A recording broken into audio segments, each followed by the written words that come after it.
Valeu por lembrar, ainda bem. Então, ó, essa economia, né, é baseada nesse latifúndio monocultor, atrelado à mão de obra escrava e voltada para a exportação. Isso é um sistema, pessoal, que a gente chama de plantation.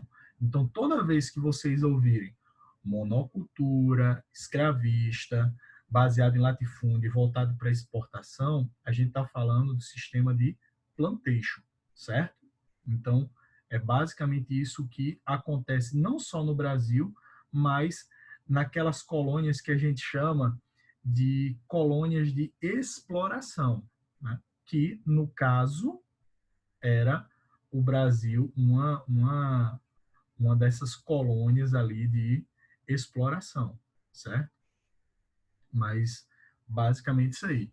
Então, qual era a atividade, qual era a monocultura, qual era o produto ali que o Brasil produziu, principalmente nos primeiros anos de colônia, depois do período pré-colonial, né? Depois do pau-brasil, qual é o principal produto de exportação do Brasil?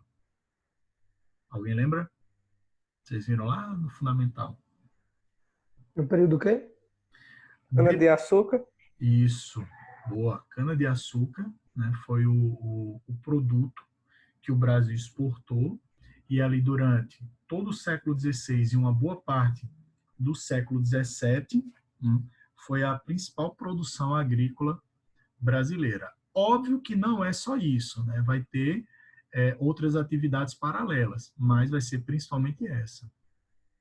E essas atividades acabaram, obviamente, influenciando a ocupação do território brasileiro, né? Não é à toa que as grandes cidades e tal, com exceção de São Paulo, né? Mas as grandes cidades brasileiras, elas estão onde? No litoral, por conta dessa influência aí da lavoura canavieira. Por quê? Se você pegar a lavoura canavieira e observar, ela se desenvolve em uma região de até 60, 70 quilômetros a partir do litoral. Ela não é uma lavoura muito interiorizada, né? Um exemplo, quando vocês vêm aqui para João Pessoa, né, quem está aqui em João Pessoa, e sai da cidade rumo ao interior do estado, né, mais para dentro do estado, a gente percebe, por exemplo, pegando a 230, até Espírito Santo, ali até a divisa com o Sapé, mais ou menos, você tem cana-de-açúcar. Para lá, para dentro, você não tem mais. Se você vai para 101, a 101, como ela é a sul, como ela é muito próxima do litoral o tempo todo, a gente vê o tempo todo. A gente não tem uma grande distância do litoral na 101 Sul, sentido Recife. Então a gente vê ali todo aquele praticamente todo o percurso até Recife, a gente tem plantação de cana-de-açúcar. Na 101 Norte, a gente vê mais ou menos até Mamanguape, por ali, né? Passou dali já não tem mais, porque já se distancia um pouco mais do litoral, né? Então, o que acontece? A criação de gado, por exemplo, a criação extensiva de gado, ela foi para o interior do território, enquanto a cana-de-açúcar ela ficava na parte mais litorânea, até também por conta do escoamento da produção, que era mais fácil, né? Porque o açúcar ele era escoado no lombo de animais. Então, quanto mais longe ficasse, mais difícil seria o escoamento. E a gente está falando hoje de uma realidade que a gente pensa em estradas, né? Naquele período a gente está falando de matas e tal, em que vai ser bem complicado esse transporte, tá?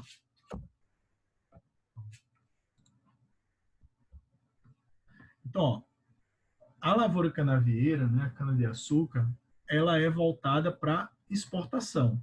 Por quê? Porque o açúcar era um produto extremamente valorizado na Europa.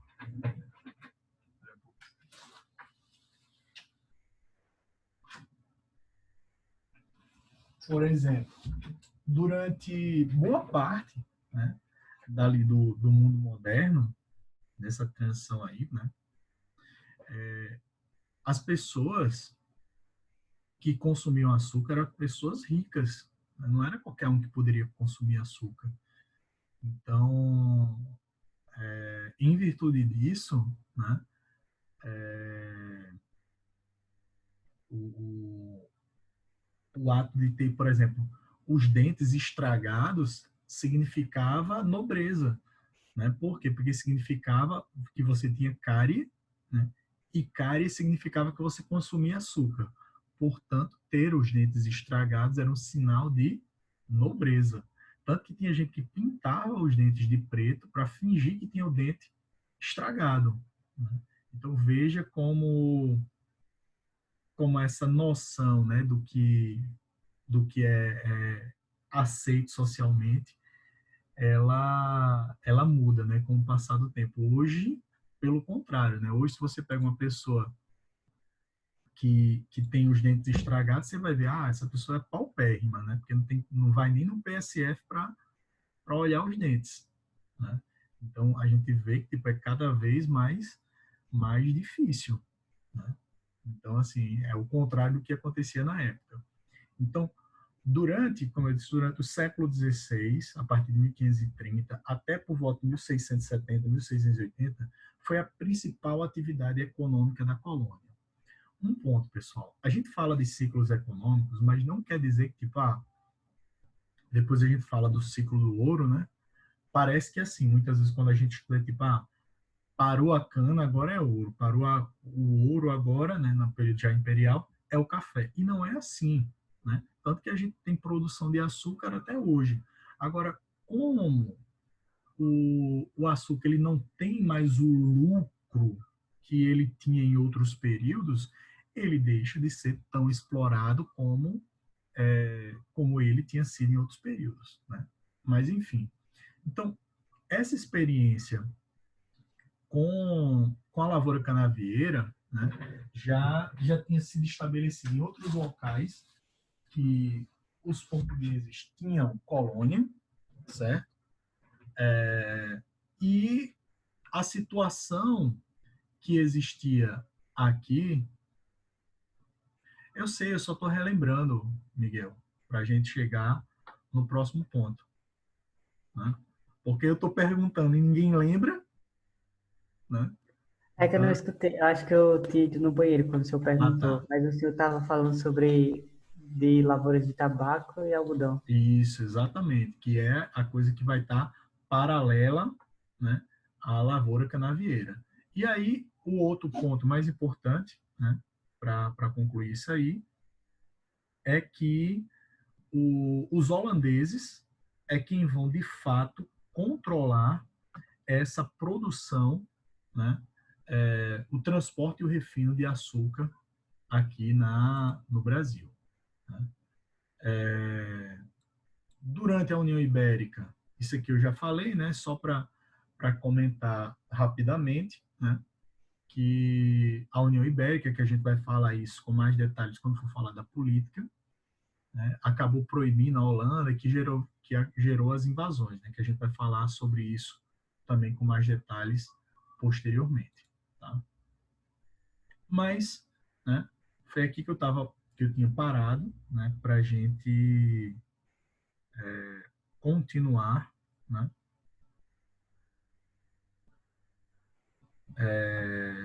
Falando sobre o assunto. Então, no Brasil, não era apenas o, como é, o açúcar, né? Haviam aí outras produções, como no caso do tabaco, né, e do algodão. O tabaco, que era uma planta típica aqui da América, que foi levada, né, para a Europa aqui pelos exploradores e que acabou virando uma mania na Europa, né? Então a lavoura de tabaco ela acabou ganhando esse espaço ali na região, certo? Então é basicamente isso. Então a gente tinha parado mais ou menos por aí, tá? E aí a gente iniciar aqui a atividade mineradora. Então assim, para poder falar da atividade mineradora, né, eu tenho que falar. de outro aspecto, de outra peculiaridade da economia e da organização política, né, do Brasil na época, que eu vou falar aqui. Deixa eu botar outro slide, só para falar sobre isso.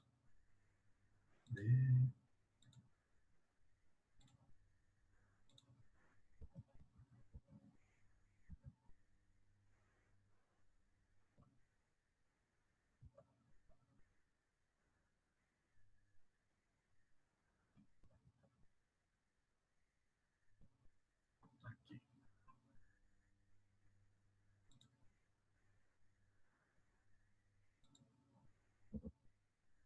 Depois a gente volta para lá. Tá?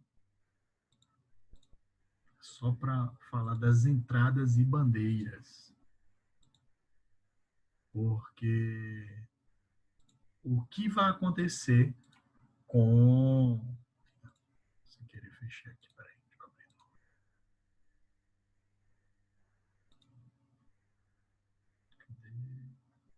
Aqui. O que vai acontecer com o Brasil, certo? Lembrando, como eu já tinha dito para vocês, né, que o Brasil ele era uma colônia portuguesa, né? E aí o que é que acontece? Entre 1580 e 1640 houve a unificação dos reinos de Portugal e de Espanha. E por que isso? Porque não é isso também. Já sei. Peraí. Calma, que eu achei agora.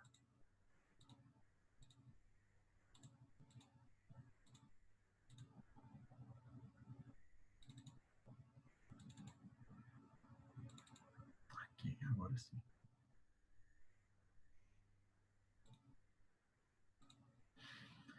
Então, foi um período, né, em que Portugal e Espanha estiveram sob domínio do mesmo rei, certo?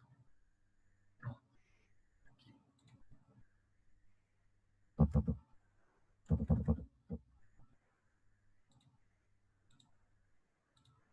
Então, é o período que a gente chama de União Ibérica. Então, ó, Portugal e Espanha, entre 1580 e 1640, eles formavam um único reino. Né? Por quê? Dom Sebastião, que era o rei de Portugal, ele morreu em 1578 sem deixar sucessores. Né? O tio dele, que era uma pessoa idosa e que era, inclusive, bispo da Igreja Católica, também morreu pouco tempo depois, em 1580, também sem deixar sucessores. Diante disso, por ser sobrinho de Dom Henrique, né, Filipe II da Espanha, ele invade o território português, né, e impõe um governo que vai estar ligado entre Portugal e Espanha. Né? Então, entre 1580 e 1640, né, ocorre essa união dos dois estados. Né? Lembrando que tipo, era comum ali, né, nas famílias reais da Europa, que houvesse essas ligações. Então, tipo, as famílias, né, juntas entre si, enfim. Então, isso era bastante comum de acontecer, até por alianças e tal. Então, era bastante comum. Então, normal Filipe II ser sobrinho de um rei português, tá?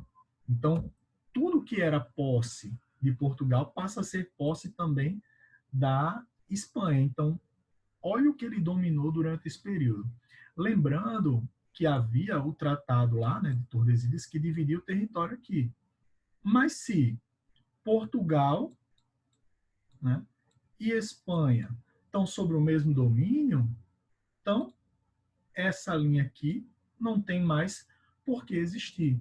Então começa, né, a se ignorar esse tratado aí que existia entre os países. Né?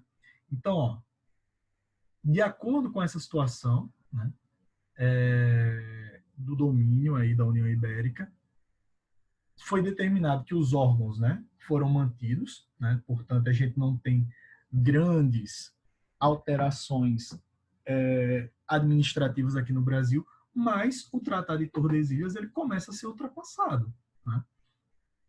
Já que não tem mais essa separação entre os estados, por que manter aquele tratado? Então, de fato, os portugueses eles começam a ultrapassar o Tratado de Tordesilhas. Então, a União Ibérica ela foi essencial para que o território brasileiro, hoje atual território brasileiro, crescesse, se tornasse, né, do tamanho que ele tem hoje.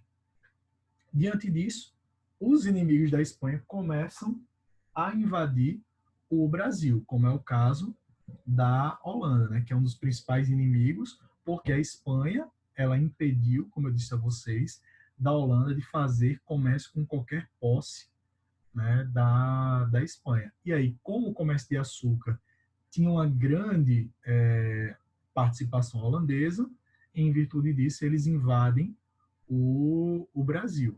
Né? Então, veja como tudo está interligado. Né? E aí eu vou falar rapidamente das invasões holandesas, né? Porque a gente já falou um pouco sobre isso, mas é só para contextualizar para a gente chegar nas entradas e bandeiras, que é para a gente poder falar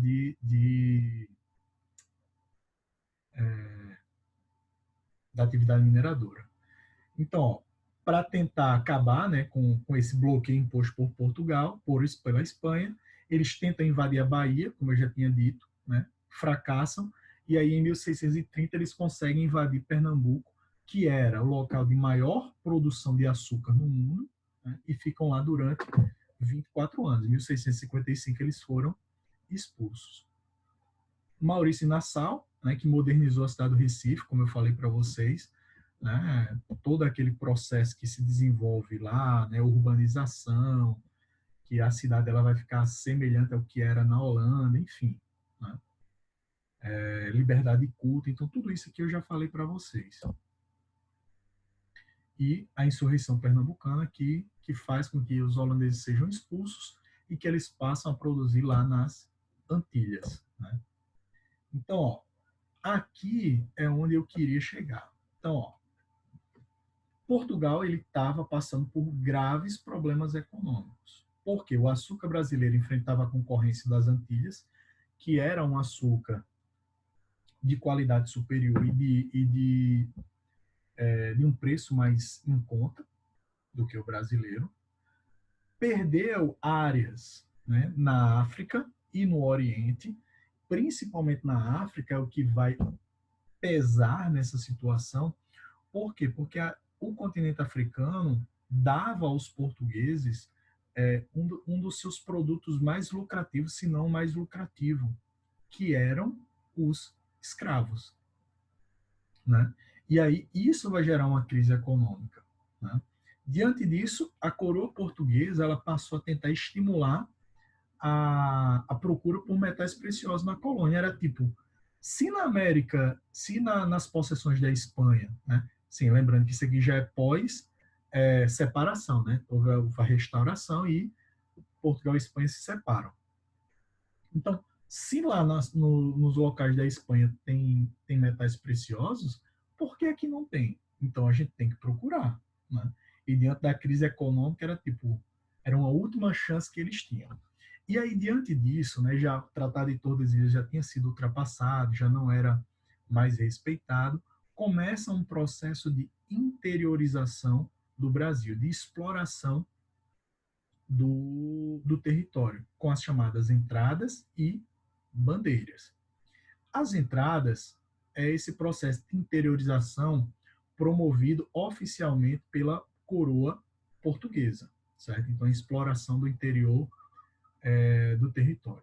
As bandeiras são esse processo de interiorização proposto e mantido por particulares, né, por empreendedores paulistas. E, basicamente, as entradas elas tinham o objetivo de buscar metais preciosos e de abrir novos caminhos pelo interior do Brasil. As bandeiras, elas tinham esses aí, mas eles queriam também busca para a escravização dos índios. E aí a pergunta é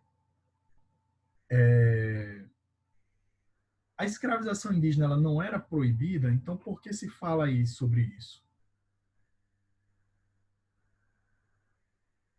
Hein?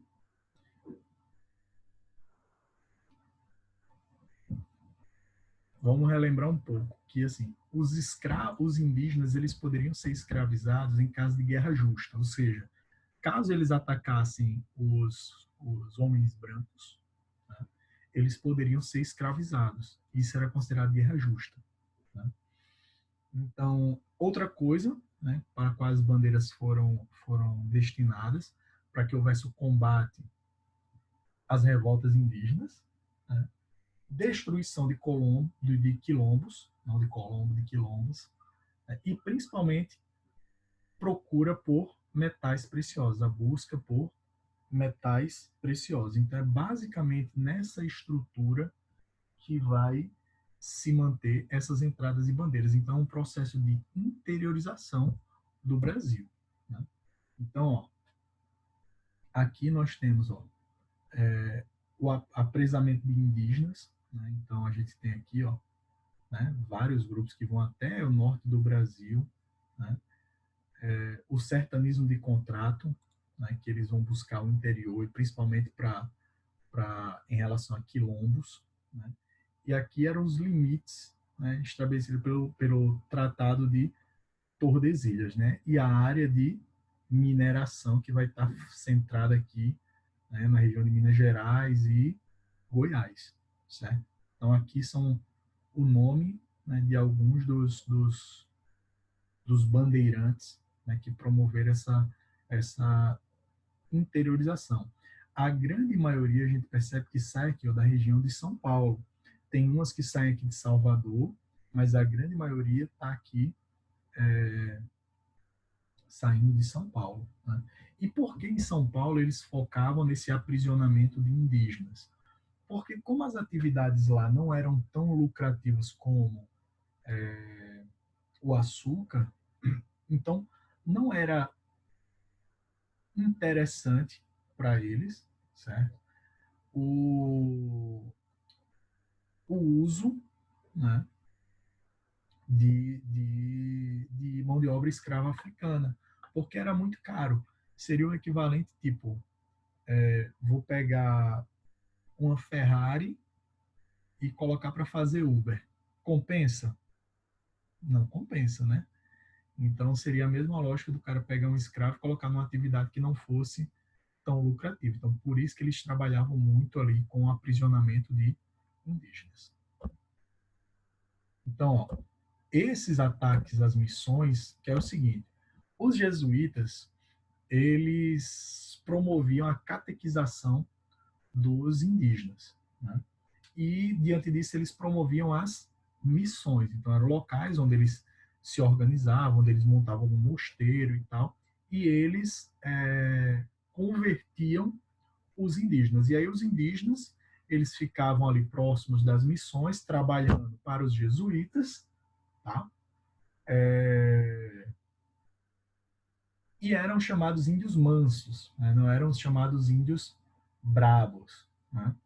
Mas e ali eles trabalhavam, né, fazendo tudo, né, cultivando a terra, enfim, uma coisa de subsistência mesmo. Então, geralmente eles ficavam próximos às missões. E aí os bandeirantes achavam muito mais fácil atacar essas missões e pegar os índios que estavam lá, né, do que pegar os índios que eles chamavam de índios brabos, né, que eram aqueles índios que estavam soltos, né, que estavam fugindo e tal. Então era mais fácil que ocorresse isso. Então, diante disso, né, diante dessas investidas, ocorreu muita destruição de várias missões e gerou uma tretazinha, um atrito entre os jesuítas e os bandeirantes. E outra, né,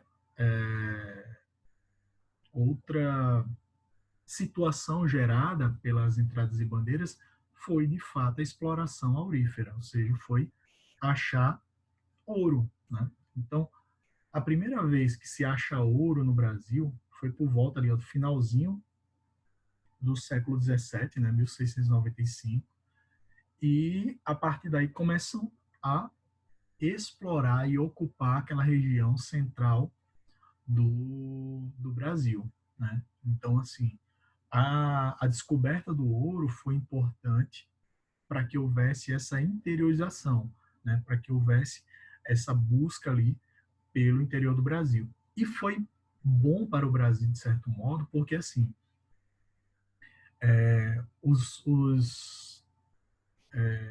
os holandeses eles foram expulsos em 1655, então eles começam, né, a produzir lá nas Antilhas e tal, mas o açúcar brasileiro ele começa a entrar em declínio em favor do açúcar holandês a partir de 1670, por ali, 1680. Então, não tem tanto tempo de crise, porque pouco tempo depois, relativamente pouco tempo, né, sei lá, em média 15, 20 anos depois,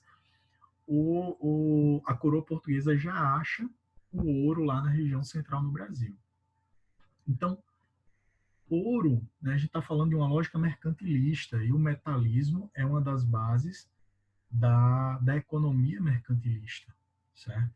Então, é uma das bases dele. Então, era algo muito valorizado, como é até hoje, né? Só para a gente ter uma ideia, hoje, 1 grama de ouro, 1 grama, né, gira em torno de 120 a 160 reais, 1 grama, né? Para a gente ter uma ideia de quanto é caro, né? Então, sempre foi algo extremamente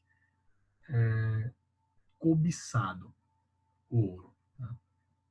Então, se inicia um processo de urbanização dessas áreas próximas às minas, porque não tinha condições dos caras irem para lá, explorar o território, voltar para São Paulo e ficar nesse vai e vem. Então, eles começam a produzir, a se estabelecer naquela área. Só que o fluxo para lá foi muito grande, inclusive de muita gente vinda de fora do país, de outras regiões, né? E gerou uma série de problemas, né? Geraram grandes crises, porque você vai ter muita gente e poucos mantimentos para manter é, essa população.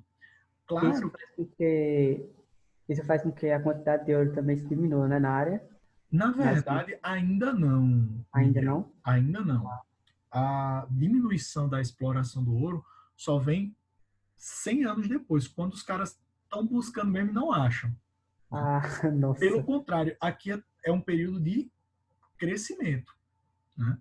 O que vai se resolver aí é esse problema, porque era o seguinte: ao redor daquela área ali mineradora, né, começou-se, né, a se produzir para a subsistência, roças, né? Então, produtos que eram necessários para que aquela área urbana que tinha se estabelecido ali rapidamente pudesse se manter. Porque Só tudo. travou aqui. Oi? Travou na hora que o senhor estava falando. Ah, tá. Então, assim, porque. Normalizou, porque deu uma oscilada aqui minha internet. Bom, então, assim, eles começam a produzir para subsistência, porque tudo antes vinha de outras regiões.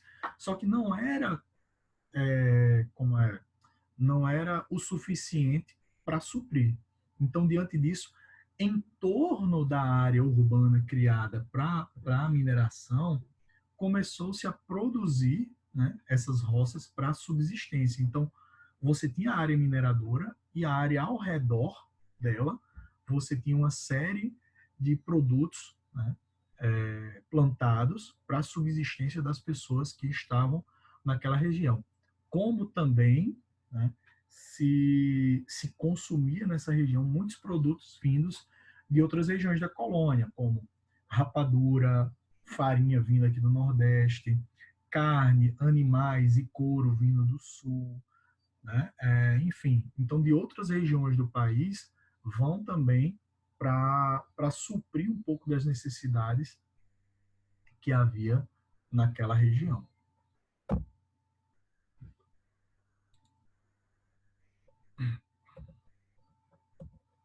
Então, ó, essa parte da exploração, como falta pouco mais de 1 minuto, a gente deixa para a próxima semana, beleza? Então, ó, a gente percebeu que, tipo, olha como a União Ibérica, né, que foi aquele curto período, de 1680 a 1640, né, então dá aí 60 anos só, em que Portugal e Espanha ficam sob o mesmo domínio, mas vejam o impacto que teve aqui no Brasil. Então a gente vai ter novos territórios, né, exploração do interior. Tranquilo? Então, por hoje, a gente fica aqui, beleza?